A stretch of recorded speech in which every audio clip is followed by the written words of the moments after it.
Hello, hello, hello. There we are. Okay. Here we are, number 57, 57th episode of Lush Tongue, Sound Meditation, and More. I am your host, Anime, and let's start off by acknowledging that this is the first time I'm going publicly live on YouTube, and you can also find the recording of this afterwards on Facebook. And it may be coming to some other platforms as well. So stay tuned. And how you can find out about that is by signing up for my newsletter, which is in the description. Feel free to make a contribution. All of that information is in the description. Venmo, Cash App, all that good stuff. All right. So with that, let's get into our Om together. As always, in unison, in harmony, or you can improvise. Here we go.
All right, I'd like to start off by mentioning that another link I have included in the description is the link to the concert that recently happened online on Facebook with my vocal ensemble, Moving Star.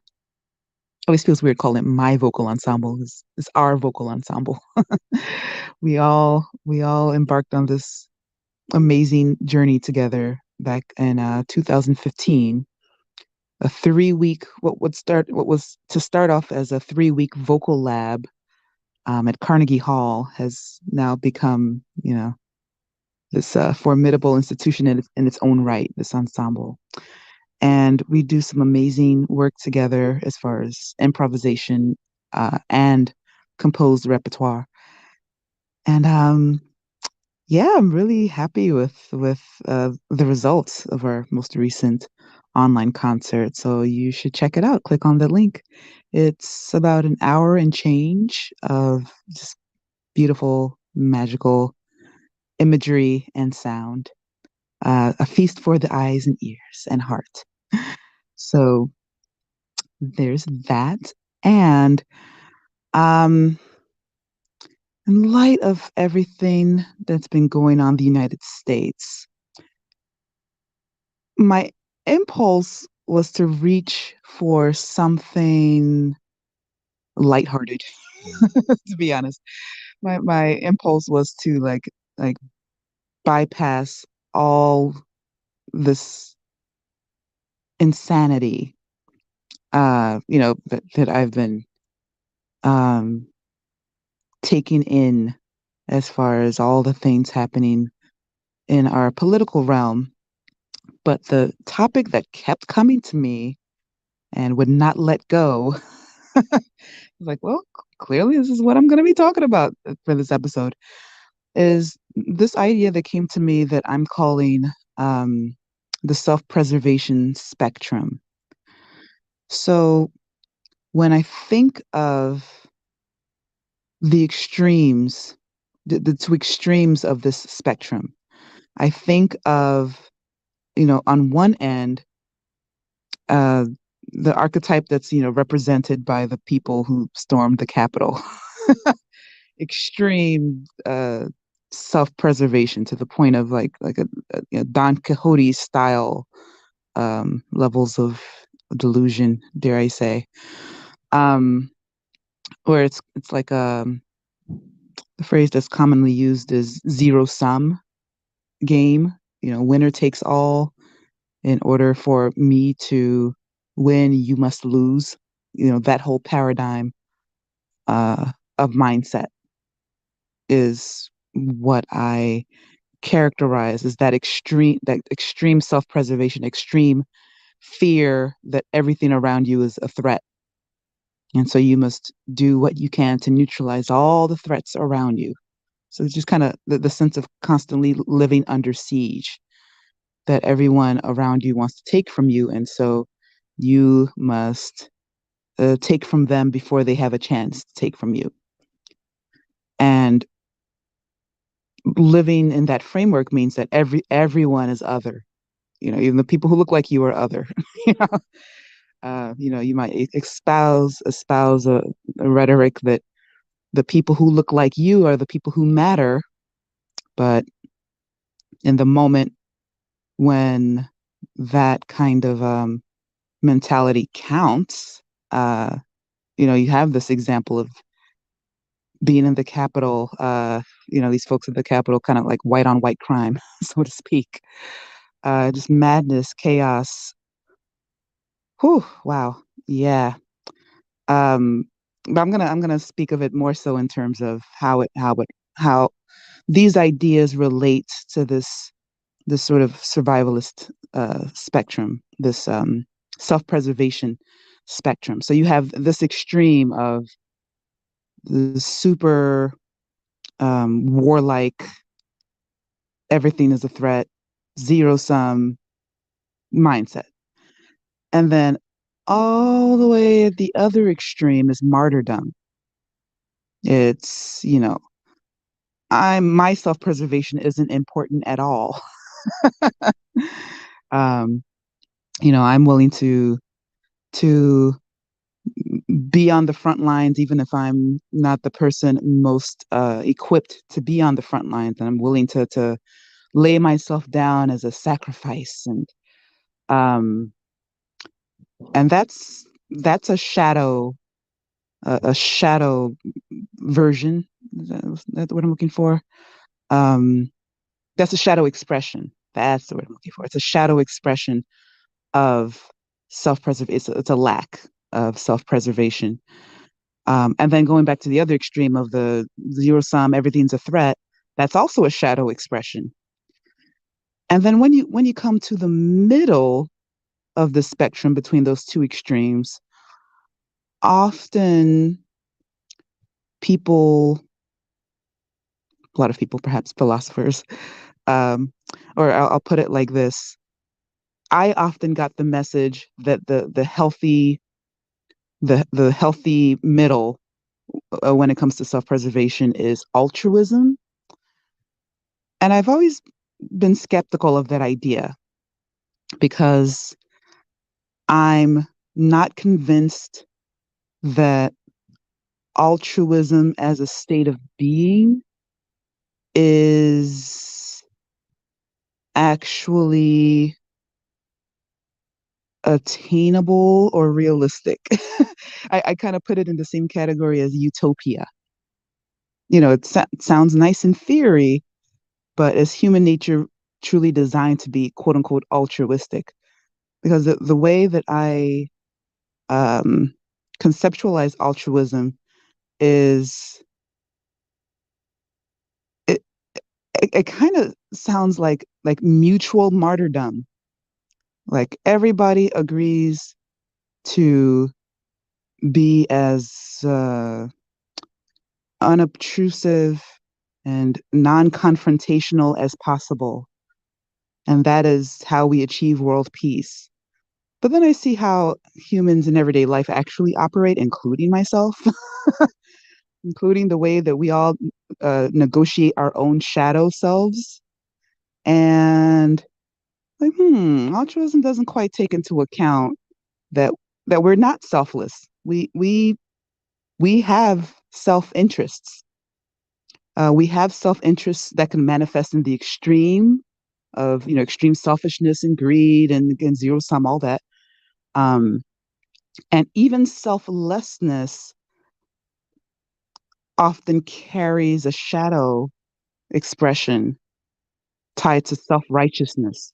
Like, because I'm so selfless, I'm superior, I'm morally superior to those, selfish folks over there. Um, and so that brings me to what I think is truly the the middle ground, the common ground that is that I think is more attainable in the context of integrating our light and shadow selves individually and collectively. And that phrase, and it's a phrase that I thought I made up, but it's actually a phrase that exists out in the world of what world would that be? I guess it'd be partially philosophy, um, psychology, sociology.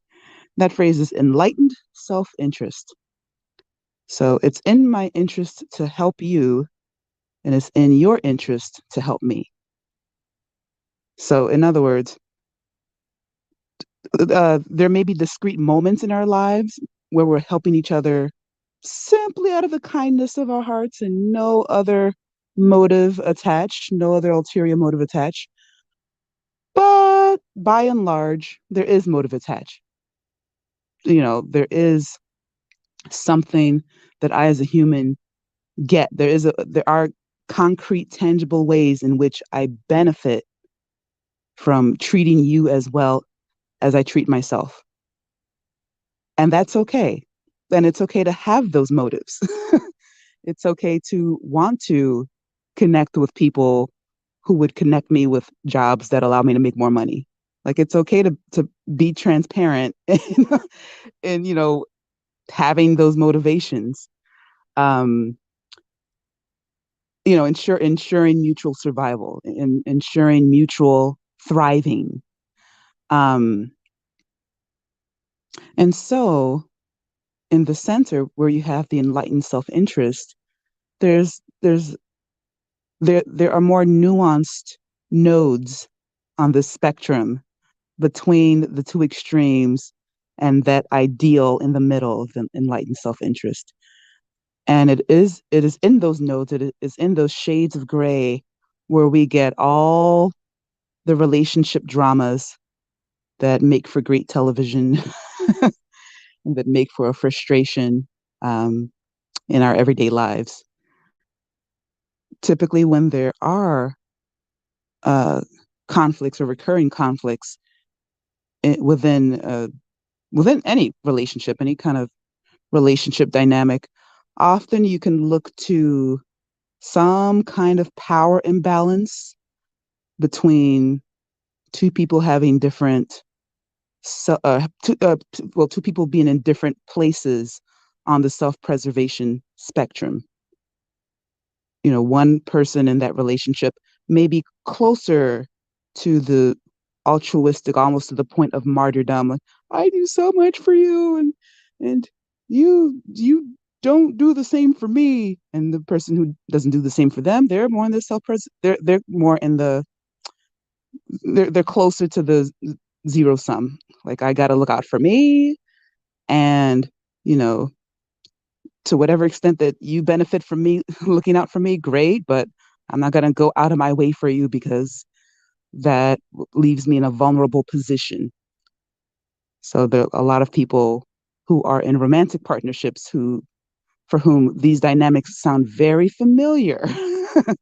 And then there's the dance of, like, how do we find our way to that interdependent middle? How do we find our way to, loving each other in ways that serve both of us equitably? I put equitably in quotes because equitable doesn't necessarily mean equal. That actually brings me to, oh, I should put this in the description. That actually brings me to a conversation I had with a friend recently about love languages.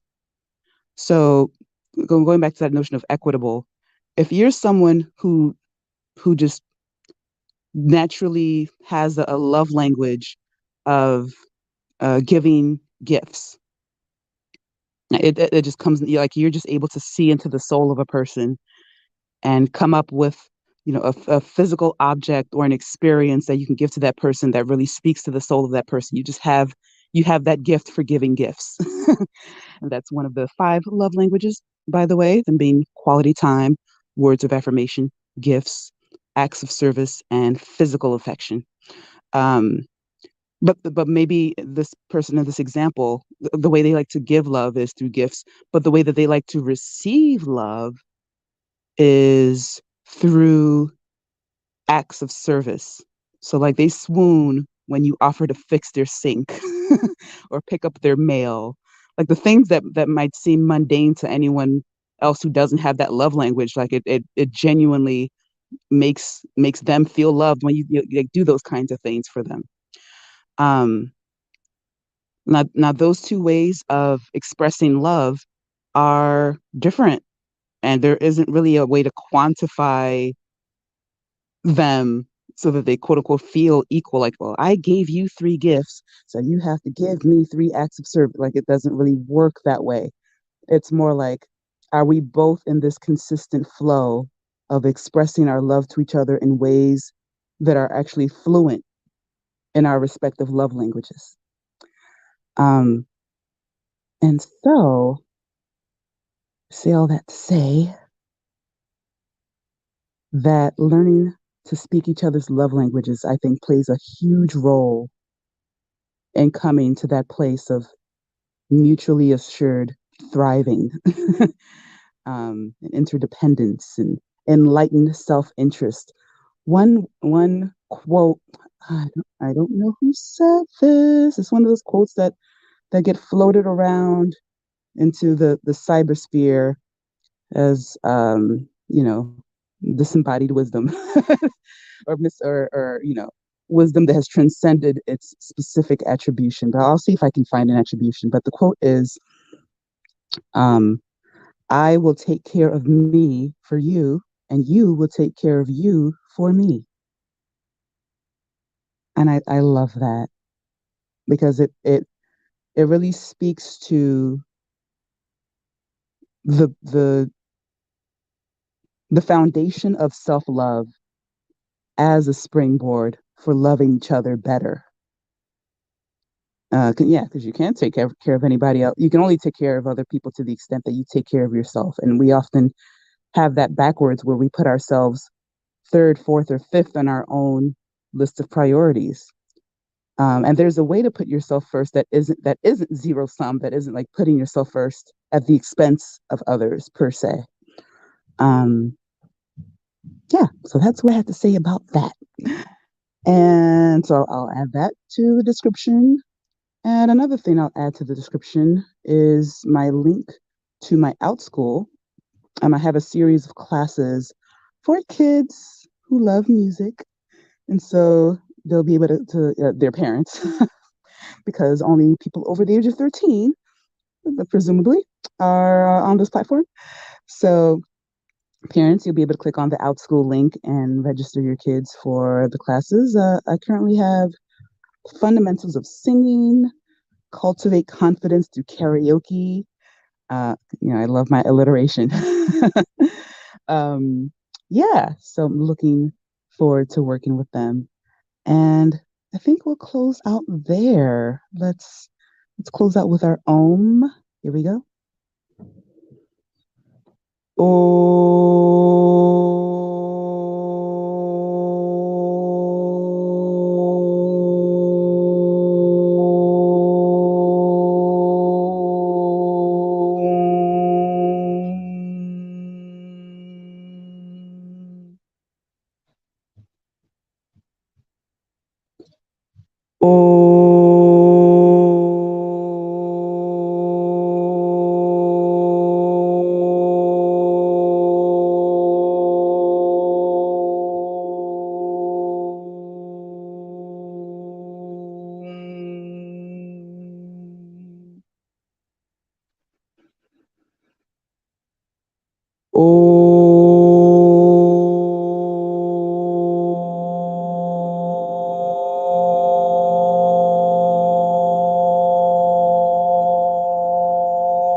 All right. Till next time. Have a wonderful week. Bye.